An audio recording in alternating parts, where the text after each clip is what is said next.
Winter at Valley Forge by Jacob Gotthelf, Michael Zaremba, and James Lehner. As the cold winds blew on December 19, 1777, General George Washington's army of 12,000 Continental soldiers made their way into Valley Forge to prepare for winter. As they entered Valley Forge, everyone was aware of the lack of supplies. Despite eating almost a pound of bread daily, many of the soldiers died from starvation and malnutrition. Henry Knox, the Continental Chief of Artillery, wrote that more than 700 horses died by the end of the winter.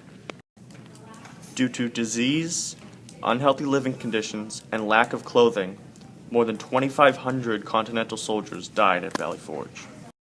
On February 23, 1778, Baron Friedrich Wilhelm von Steuben arrived at Valley Forge. He had been recruited by Benjamin Franklin to teach the Continental Army discipline and war tactics.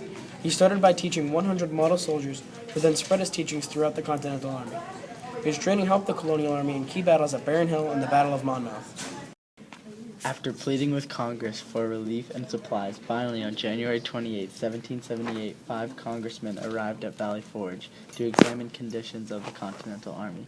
Thankfully, by the end of February, there was enough adequate supplies flowing through Valley Forge after Congress had given the full support of funding supplies of the Army. After surviving the horrendous winter, the Continental Army was relieved when France announced that it was going to send both military and monetary donations to the Army.